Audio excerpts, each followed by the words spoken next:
राम राम राम राम राम राम राम राम राम नारायण नारायण। संबंध। पूर्व श्लोक में आया कि परमात्मा के उद्देश्य से किए गए कर्म सत हो जाते हैं, परंतु परमात्मा के उद्देश्य से रहित जो कर्म किए जाते हैं उनकी कौन सी संज्ञा होगी, इसे आगे के 28वें श्लोक में बताते हैं। अश्रद्धया हुतं दत्तं तपस्ताप्तां कृतं च यत् असदेत्योच्यते पार्थ न च तत्प्रेत्य नो इह।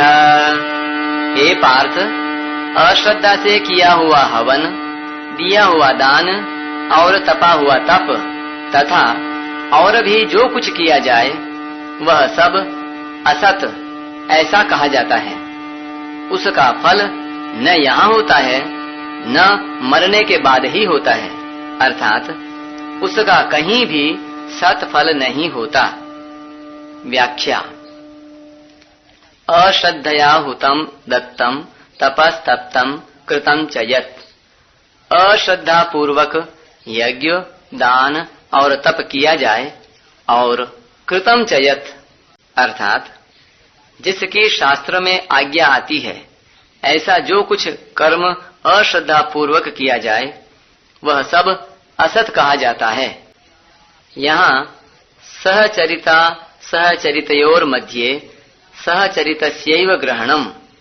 व्याकरण के इस न्याय के अनुसार यज्ञ दान और तप के साहचर्य से कृतम पद से शास्त्रीय कर्म ही लिए जाएंगे।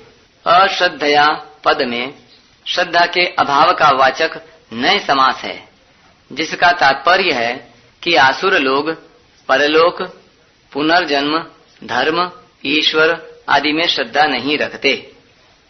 बरन धर्म नहीं आश्रमचारी, श्रुति विरोध रत सब नर नारी। इस प्रकार के विरुद्ध भाव रखकर वे यज्ञ दान आदि क्रियाएं करते हैं।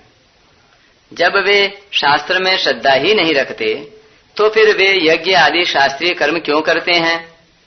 वे उन शास्त्रीय कर्मों को इसलिए करते हैं कि लोगों में उन क्रियाओं का ज्यादा प्रचलन है, उनको करने वालों का लोग आदर करते हैं तथा उनको करना अच्छा समझते हैं।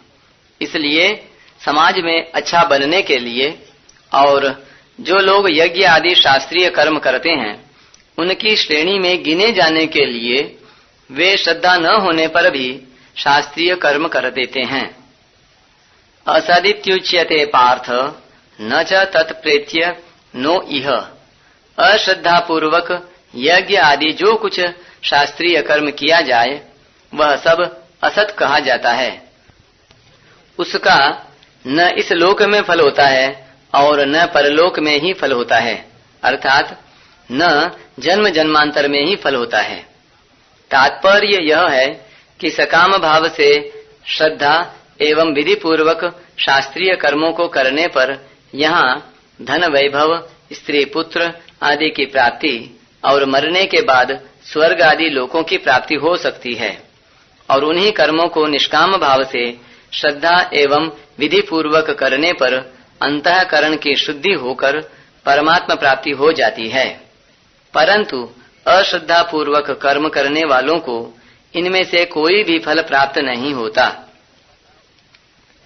यदि यहाँ यह कहा जाए कि अश्रद्धा पूर्वक जो कुछ भी किया जाता है उसका इस लोक में और परलोक में कुछ भी फल नहीं होता, तो जितने पाप कर्म किए जाते हैं वे सभी अश्रद्धा से ही किए जाते हैं, तब तो उनका भी कोई फल नहीं होना चाहिए।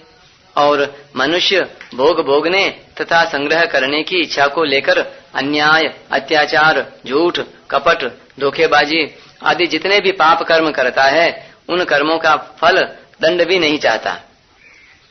पर वास्तव में ऐसी बात है नहीं, कारण कि कर्मों का यह नियम है कि रागी पुरुष राग पूर्वक जो कुछ भी कर्म करता है उसका फल कर्ता के न चाहने पर भी कर्ता को मिलता ही है। इसलिए आसुरी संपदा वालों को बंधन और आसुरी योनियों तथा नरकों की प्राप्ति होती है।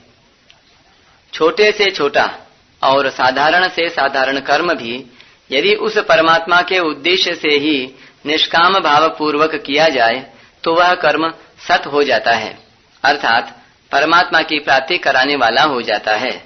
परंतु बड़े से बड़ा यज्ञ आदि कर्म भी यदि श्रद्धा पूर्वक और शास्त्रीय विधि विधान से सकाम भाव पूर्वक किया जाए तो वह कर्म भी फल देकर नष्ट हो जाता है, परमात्मा की प्राप्ति कराने वाला नहीं होता। तथा वे यज्ञ आदि कर्म यदि अश्रद्धा पूर्वक किए जाएं तो वे सब असत हो जाते हैं, अर्थात सत फल देने वाले नहीं होते।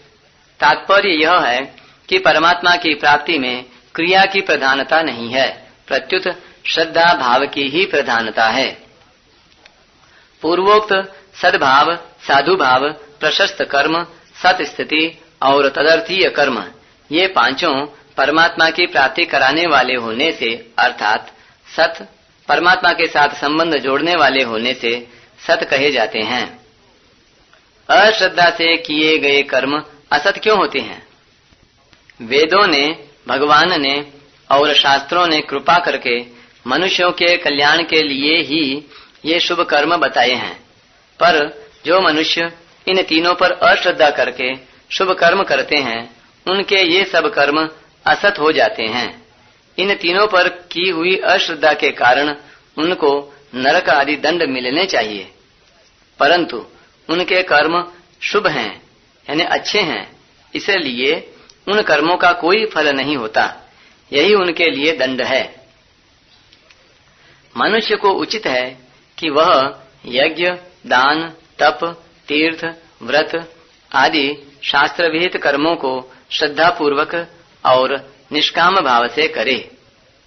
भगवान ने विशेष कृपा करके मानव शरीर दिया है और इसमें शुभ कर्म करने से अपने को और सब लोगों को लाभ होता है, इसलिए जिससे अभी और परिणाम में सबका हित हो ऐसे श्रेष्ठ कर्तव्य कर्म श्रद्धा पूर्वक और भगवान की प्रसन्नता के लिए करते रहना चाहिए। परिशिष्ट भाव कृतं च यत् पदों में नाम जप, कीर्तन आदि नहीं आएंगे, क्योंकि उनमें भगवान का संबंध होने से वे कर्म नहीं हैं, प्रत्युत उपासना है।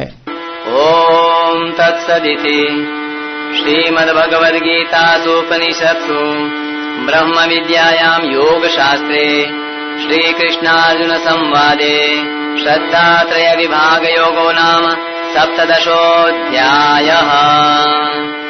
इस प्रकार ओम तत् सत इन भगवान नामों के उच्चारण पूर्वक ब्रह्म विद्या और योग शास्त्रमय श्रीमद् भगवद गीतोपनिषद रूप श्री कृष्णार्जुन संवाद में श्रद्धात्रय विभाग योग नामक 17वां अध्याय पूर्ण हुआ।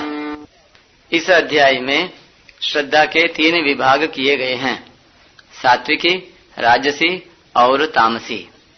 इस विभाग को जो ठीक ठीक जान लेगा वह सात्विकी श्रद्धा का ग्रहण और राजसी तामसी श्रद्धा का त्याग कर देगा।